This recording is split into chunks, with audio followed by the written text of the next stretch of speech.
इस वीडियो में हम सामान्य विज्ञान के 20 प्रश्नों को हल करेंगे और ये 20 प्रश्न जो आपको हम यहाँ पर हल करवाएंगे। इन 20 प्रश्नों में से 2-3 प्रश्न ऐसे होंगे जो आपकी विभिन्न प्रतियोगी परीक्षाओं में पूछे जाते हैं। तो इस वीडियो को आप अंत तक ज़रूर देखें और 20 प्रश्नों को अच्छे से आप यदि याद कर लेते हैं तो किसी भी आप यदि प्रतियोगी परीक्षा में भाग लेते हैं तो उसमें आपको 1-2 क्वेश्चन ज़रूर पूछे जाएंगे। सबसे पहला प्रश्न है हमारा, खाद्य श्रृंखला को किस इकाई में मापते हैं। खाद्य श्रृंखला या खाद्य ऊर्जा को हम किस इकाई में मापते हैं। खाद्य ऊर्जा कहलाती है कि जो हम भोजन से जो ऊर्जा ग्रहण करते हैं तो उस ऊर्जा को हम किस इकाई में मापते हैं। तो उसको मापने की इकाई होती क्या, कैलोरी। तो कैलोरी हमारी क्या है, मापने की इकाई है। जो हम भोजन करते हैं तो उसको हम किस इकाई में मापते हैं, कैलोरी में। तो जी आपको याद रखना है जी हमारा पहला प्रश्न। इसके बाद हमारा दूसरा प्रश्न है, विद्युत धारा की इकाई क्या है। यानी जो विद्युत धारा होती है उसको मापने की इकाई क्या होती। तो उसको मापने की इकाई होती है एम्पियर। यानी जो विद्युत धारा होती है उसको मापने की इकाई क्या है, एम्पियर होती है। एक लेंस की प्रकाशीय शक्ति कितनी है, 2.0 डी है। यहाँ पर डी का अर्थ क्या है, डी का अर्थ यहाँ होता है डायोप्टर। मतलब जो लेंस की क्षमता होती है उसको मापने की इकाई क्या होती है, डायोप्टर होती है। तो डी का यहाँ पे अर्थ क्या है, डायोप्टर होता है। यानी कोई भी लेंस होता है उसकी जो क्षमता होती है उसको हम डायोप्टर में मापते हैं। उस डायोप्टर को हम डी से प्रदर्शित करते हैं। इसके बाद हमारा अगला प्रश्न है, एसआई पद्धति में लेंस की शक्ति की इकाई क्या होती है। तो अगला प्रश्न वही है जो हमारा पिछला हमने जैसे 3 नंबर के प्रश्न में जो हमने पूछा था वही है प्रश्न कि एसआई पद्धति में लेंस की शक्ति को मापने की इकाई क्या होती है। तो होती है आपकी क्या, डायोप्टर। तो डायोप्टर में हम लेंस की क्षमता या लेंस की शक्ति को मापते हैं डायोप्टर से। इसके बाद होता है एम्पियर क्या मापने की इकाई है। यानी एम्पियर में हम किस राशि को मापते हैं। तो वह राशि है हमारी विद्युत धारा, यानी जिसको हम करंट भी कहते हैं। एम्पियर क्या मापने की इकाई, तो एम्पियर जो हम मापते हैं विद्युत धारा को हम एम्पियर में मापते हैं। विद्युत धारा को हम करंट भी कहते हैं। अगला प्रश्न हमारा है, जल में घुलनशील विटामिन है। जल में जो घुलनशील विटामिन होते हैं वह कौन सा है। तो जल में जो घुलनशील विटामिन होते हैं वो होते हैं बी और सी।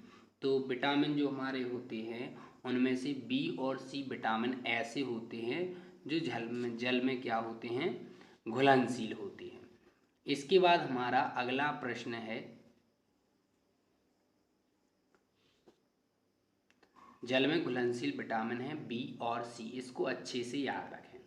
विटामिन ए की कमी से रोग होता है। तो विटामिन ए की कमी से रोग कौन सा होता है, रतौंधी होती है। और रतौंधी आँखों में होने वाला एक प्रकार का रोग है जिससे हमें क्या होता है कि रात में साफ तरीके से दिखाई नहीं देता। यानी जैसे ही रात होती है तो हमें आँखों से साफ साफ दिखाई नहीं देता है। तो उस रोग को हम कहते हैं रतौंधी। ये विटामिन ए की कमी से रोग होता है।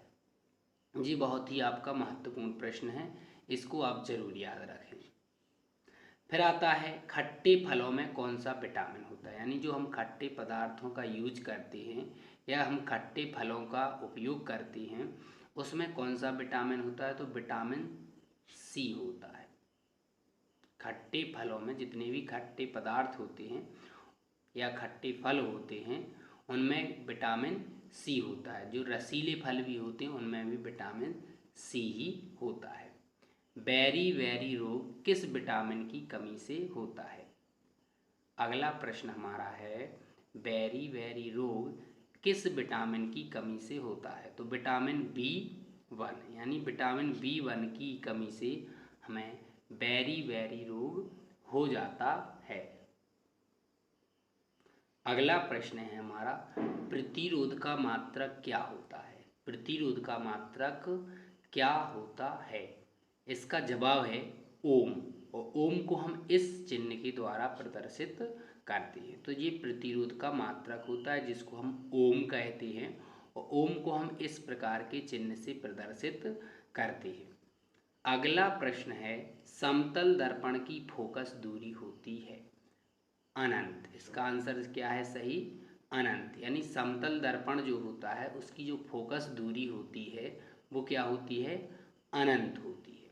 इसके बाद अगला प्रश्न है हमारा, पौधे श्वसन में कौन सी गैस लेते हैं? इसका सही जवाब है हमारा ऑक्सीजन। सूत्र क्या होता है? O2। पौधे श्वसन में कौन सी गैस लेते हैं? तो इसका सही जवाब है आपका ऑक्सीजन, O2। कभी कभी हम पूछते हैं जब किसी से तो कि पौधे श्वसन में कौन सी गैस लेते हैं, तो वो बोलते हैं कार्बन डाइऑक्साइड। जबकि कार्बन डाइऑक्साइड पौधे प्रकाश संश्लेषण की जब क्रिया करते हैं तो उसमें CO2 का उपयोग करते हैं, ना कि श्वसन में। तो जब पूछा जाए कि पौधे श्वसन में कौन सी गैस लेते हैं तो ऑक्सीजन लेते हैं, और जब पूछा जाए कि पौधे प्रकाश संश्लेषण के समय कौन सी गैस ग्रहण करते हैं तब वो जब कार्बन डाइऑक्साइड का उपयोग करते हैं भोजन बनाने में। लेकिन यदि पौधे श्वसन करते हैं तो उस समय ऑक्सीजन ही लेते हैं। इसके बाद मीठा सोडा, बेकिंग सोडे का अणु सूत्र होता है, तो इसका अणु सूत्र होता है NaHCO3। NaHCO3 ये बेकिंग सोडा का या मीठे सोडे का अणु सूत्र होता है। इसके बाद हमारा अगला प्रश्न है, रक्त में कौन सी धातु पाई जाती है? तो रक्त में धातु आयरन पाई जाती है, यानी जो रक्त होता है उसमें कौन सी धातु पाई जाती है? आयरन धातु पाई जाती है। इसके बाद हमारा अगला प्रश्न है, रक्त का रंग लाल होता है क्यों? यानी ऐसा क्या कारण है जिसके कारण हमारा जो रक्त होता है उसका रंग क्या होता है? लाल। तो हीमोग्लोबिन के कारण रक्त का जो रंग लाल होता है उसका क्या कारण होता है? हीमोग्लोबिन के कारण रक्त का रंग लाल होता है। पत्तियों का हरा रंग होता है क्यों? यानी पत्तियों का हरा रंग क्यों होता है? क्लोरोफिल के कारण पत्तियों का रंग हरा होता है। इसको हम हिंदी में कहते हैं पर्णहरिम।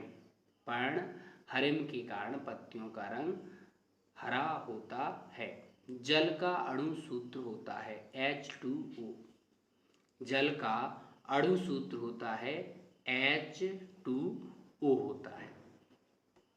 फिर इसके बाद हमारा अगला प्रश्न है आपका, नमक का अणु सूत्र होता है, यानी जो नमक होता है उसका अणु सूत्र क्या होता है? NaCl होता है। तो नमक जो होता है उसका जो अणु सूत्र होता है वो होता है क्या? NaCl। तो नमक का अणु सूत्र क्या हो गया आपका? NaCl। जी आपको सूत्र जरूर याद रखने हैं। फिर अगला प्रश्न है हमारा, कौन सा ब्लड ग्रुप सर्वदाता होता है? तो ग्रुप O, जो ग्रुप O होता है वो सर्वदाता कहलाता है। तो ब्लड ग्रुप O सर्वदाता कहलाता है। कौन सा ब्लड ग्रुप सर्वग्राही होता है? तो ग्रुप कौन सा? AB। AB जो होता है उसको हम क्या है? सर्वग्राही कह सकते हैं, यानी सभी का वह जिस व्यक्ति का ब्लड ग्रुप AB होगा वो व्यक्ति किसी भी व्यक्ति का ब्लड ग्रुप ले सकता है, इसलिए उसको बोलते हैं सर्वग्राही। और जिस व्यक्ति का O ब्लड ग्रुप होता है वह सभी को दे सकता है, इसलिए उसको बोलते हैं सर्वदाता। तो इस प्रकार से हमारे ये 20 प्रश्न होते हैं, तो इनको जरूर आप याद करें और बार बार इस वीडियो को देखें।